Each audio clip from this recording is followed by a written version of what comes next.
Hello दोस्तों, स्वागत है आपका ईट जगत में। दोस्तों, हम इस वीडियो में देखने वाले हैं क्लास जो है 10th का सेकेंड हिंदी बुक का तीसरा चैप्टर माँ कहानी का जो है सारांश देखने वाले हैं और काफ़ी सरल भाषा में देखेंगे, एकदम दिमाग में फिट हो जाएगा।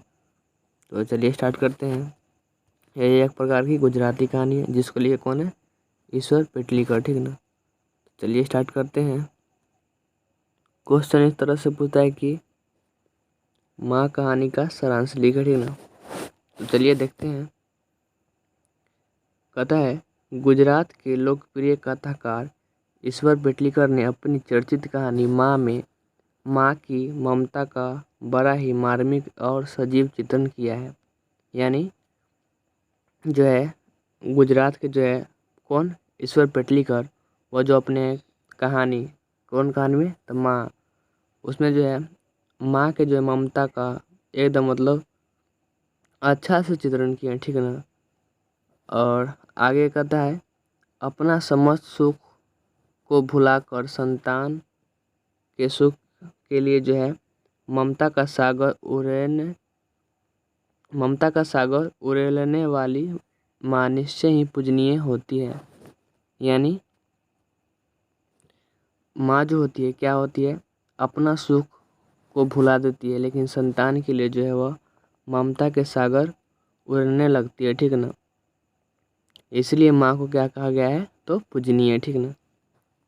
कहता है, कहानी की मुख्य पात्र माँजी जन्म से ही पागल और गूंगी बेटी मंगू का जिस तरह से पालन पोषण करती है वह अकथनीय है। इसमें जो माँ जो है वो अपनी बेटी एक है कौन? मंगू, जो जन्म से ही क्या है? पागल और गूंगी है। मंगू क्या है? तो वह जन्म से ही पागल और गूंगी है, और जिसका जो है पालन पोषण माँ जी जो है एकदम इस तरह से करते हैं कि उसका जो हम वर्णन नहीं कर सकते हैं, ठीक ना। आगे कहता है, माँ जी के परिवार में बेटा बेटी पोता पोती और बहुएं हैं। यानी माँ जी के जो परिवार में बेटा भी है, बेटी भी है, पोता और पोती और बहुएं भी है। उन्हें सभी से लगाव है, परंतु मंगू के प्रति वह समर्पित है। यानी उनके जो परिवार में बेटा बेटी पोता पोती हैं वो सभी से वो मतलब लगाव है उनके, ठीक है, लेकिन फिर भी मंगू के जो प्रति जो लगाव है उनका ही अलग ही है, ठीक है ना। वह ज़्यादा मंगू को मतलब देखभाल करती रहती है, ठीक है ना। क्या है कि वो तो क्या जन्म से ही गूंगी और क्या है? पागल है, इसलिए उसको ज़्यादा ध्यान देते हैं, ठीक ना। कहता है, वह जो है मंगू को अस्पताल में भर्ती करना नहीं चाहती है। ये जो माँ जो है मंगू को अस्पताल में भर्ती करना नहीं चाहते हैं, ठीक है ना, क्योंकि वहाँ जो होता है ना, ये कहानी इसमें तो सारांश से तो छोटा है, कहानी पढ़िएगा तो उसमें पता चलेगा कि वो क्यों नहीं करवाना चाहते हैं। तो वो जो है अस्पताल में वो उस मंगू का जो है कौन देखभाल करेगा, कौन खाना पीना टाइम पे देगा, यही सब सोच समझ के जो है वो अस्पताल में भर्ती कराना नहीं चाहते हैं। जब इसका हम क्वेश्चन आंसर करेंगे तो वह आएगा क्वेश्चन, ठीक ना, तो उसमें समझेंगे सही से, ठीक ना। यहाँ हम सारांश देखते हैं, इसलिए शॉर्ट में देखते हैं, ठीक ना। तो क्या हुआ? तो वह मंगू को अस्पताल में भर्ती कराना नहीं चाहती है, किंतु कुसुम के ठीक हो जाने और गांव वालों के समझाने पर वह मंगू को अस्पताल में भर्ती करा देती है। मतलब माँ जी के ही गांव के जो है एक लड़की कुसुम थी, जो किसकी तरह थी? मंगू की तरह, ठीक ना। वो भी पागल थी, उसका भी दिमागी हालत मतलब ठीक नहीं था, लेकिन वह जो है अस्पताल में गई थी तो वहाँ पर वो ठीक हो गई, जिसके कारण जो है गांव वाले उसको समझाए कि आप भी मंगू को वहाँ अस्पताल में भर्ती करा दीजिए। तो वो जो है मंगू को जो है अस्पताल में वो भर्ती करवा देती है। आगे कहता है, अस्पताल के कर्मचारियों से वह प्रभावित हो जाती है।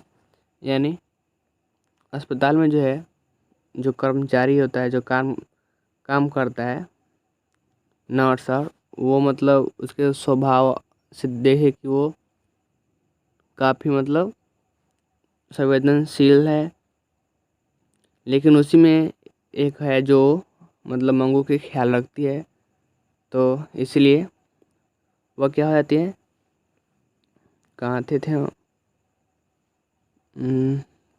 वो प्रभावित हो जाते हैं, ठीक है ना।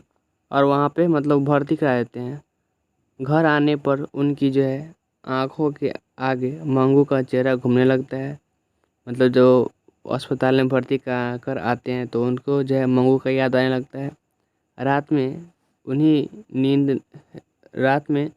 नींद नहीं आती है और रोने लगती है। मतलब जब वो अस्पताल में छोड़ के आते हैं तो मतलब उनको रात में नींद नहीं आते हैं और रोने लगती है। अचानक एक दिन वह मंगू की तरह आचरण करने लगती है, अर्थात वह मंगू बन जाती है। यानी जब तक वो हॉस्पिटल में रहती है मंगू, तो काफ़ी दिन बीत जाता है। तो एक दिन होता है क्या, मंगू की माँ जो है वो भी जिस तरह से मंगू करती थी उसी तरह से मतलब इनका भी जो है आचरण यानी जो व्यवहार होता है उसी की तरह हो गया, ठीक है ना। तो यह था माँ चैप्टर का जो है सारांश। आशा करते हैं समझ में आ गया होगा अच्छा से। यदि देखना चाहते हैं या स्क्रीनशॉट लेना चाहते हैं तो ले लीजिए। तो मिलते हैं इस क्वेश्चन आंसर के साथ अगले वीडियो में। तब तक के लिए धन्यवाद। यदि चैनल पर पहली बार आए हैं तो चैनल को सब्सक्राइब जरूर कीजिएगा और बेल आइकन को प्रेस करके अपने दोस्तों में वीडियो को भी ज़रूर शेयर कीजिएगा। तो मिलते हैं अगले वीडियो में, तब तक के लिए धन्यवाद।